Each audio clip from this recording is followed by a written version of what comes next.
People are talking about things being thick. The Azimio and Kenya Kwanza coalitions are pulling in different directions in the ongoing bipartisan talks. This with Azimio leader Raila Odinga warning that the opposition will withdraw from the talks if the Kenya Kwanza government does not cede ground on the opposition's cost of living demands. This in the backdrop of a looming threat of the return of mass action or maandamano if the talks, which ended prematurely on Wednesday, collapse. National Assembly leader Kimani Ichung'wah, majority leader rather, has termed Azimio's threat as an arm-twisting tactic to have the government reintroduce food and fuel subsidies. Ahead of a crucial sitting for the National Dialogue Committee on Wednesday next week, Azimio has now threatened to go back to mass action should Kenya Kwanza fail to implement the opposition's fresh demands on the cost of living. Azimio leader Raila Odinga and co-principal Mother Karua putting President William Ruto on notice on the possibility of withdrawing from the talks.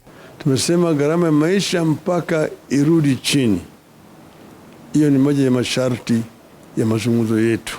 Kama hawezi kukubali yale, hiyo tunasema hakuna mazungumzo, hakuna maafikiano.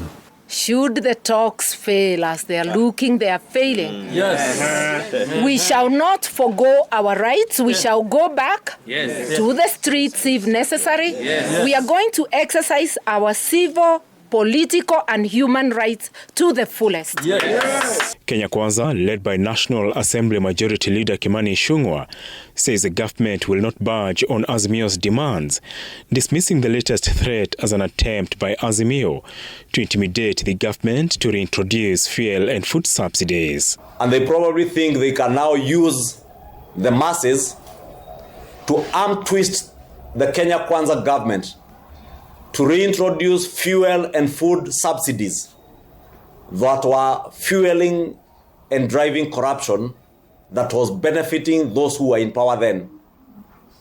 And because some of them had planned and knew the plans they had to perpetuate that culture of subsidies, especially around fuel, they imagined that they can use either the dialogue process or the hogwash that we have seen being billed as dossiers to blackmail government. In the wake of the standoff between the two sides, the Catholic Church has called for restraint and sobriety to save the talks from collapse.